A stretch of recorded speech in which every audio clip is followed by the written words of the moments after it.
Hey everybody, welcome to another installment of the Vanel Wealth Series. I'm in Boston and I'm having a great time. Today we got a chance to meet and go into the Community Innovation Center. Now these folks are doing great things where they're bringing together entrepreneurs, businesses, tech, innovation, finance, all together in one space. They're creating an ecosystem for innovation. And we hope to bring this to New York. And we'll check out to see what they're doing. Check us out. Going forward, how are we going to work together? What is the future of enterprise, right? These are some of the questions that I think are on a lot of people's minds. We really see innovation as a communal activity.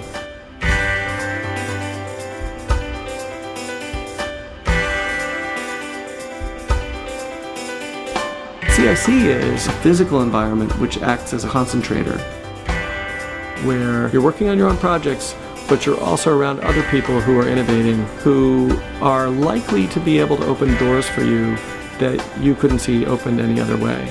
The clients that are here serve as a tremendous wealth of information. The nice thing about here is everybody knows something you don't know. Rather than being in our own office with just 2 to 5 people on a daily basis, we get to be in a space with lots of other companies solving similar challenges. We know that about $7 billion of venture capital is now headquartered in our buildings, just in Cambridge. And what's interesting is what goes into achieving those kinds of outputs.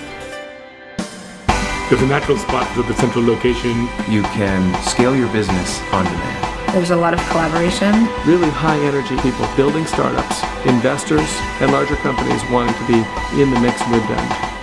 We started our tour of the Community Innovation Center in the ground floor coffee shop. But this is no ordinary coffee shop. Check it out. So this is the ground floor space at CIC. It's occupied by Render Coffee, which is a coffee shop for the innovation community.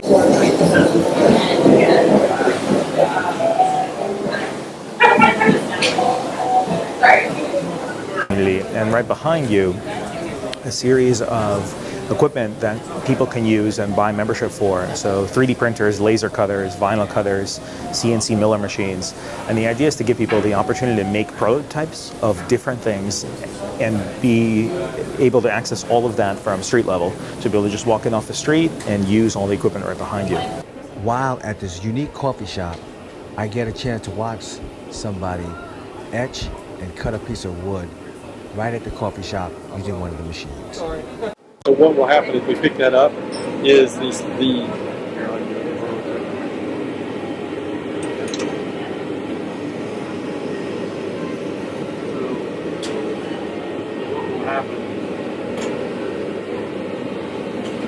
actually that worked out better than I thought it was going to. It's burning because it's so small. The last thing, there was more space. I need to adjust my setting. Oh, wow. Oh, here it goes. See, it's basically burnt into the wood too much, and it's going to fall apart. So what you do is you adjust that setting where it's more like this, where it's just scarring the top of the wood. It's not burning all the way through it. Stas takes us to the top floor event space. The benefit of being able to build these pieces of infrastructure is that startups and entrepreneurs and nonprofit folks in the Boston area can access space like this for a cost that's a fraction of what it would cost in a typical event space.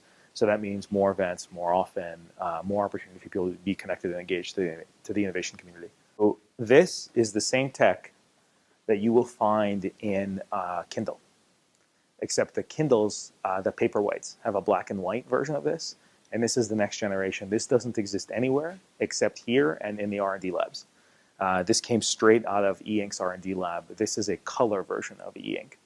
So you can see the panels are changing. The cool thing with e-ink as opposed to a typical screen is that these panels don't use any power to display. They only use power to shift on and off. So they can display a color like this and use no power to do so. So the displays can last much longer. That's why the black and white Kindles last like 2 weeks on a charge, and a color one, or like a color phone or a tablet, will usually last a day or 2 days at most. So this is a prototype version of that technology in color. And it's running a scheme where it's changing, the colors are coming on and off, But if you look really close, you'll see actually the colors turn on and off, but they don't change. So each panel is a single color. It's a pixel. This is a community of food Next, tech Stas took me to the food technology section. food tech entrepreneurs, yeah. And one of the companies, actually, these guys just raised a big round of investment. This is a local company, sparkling water that comes out of this. You pick which one you want. Still sparkling, strength of flavor, sweet or unsweet. There are many different types of office spaces at CIC. Closed offices, open floor plans. But how do you get privacy if you want to talk on the phone or talk to a person one-on-one? But you can get a sense. So you're standing next to phone booths where people are having active conversations. You're 2 feet away from them. Can you hear them? No. Right.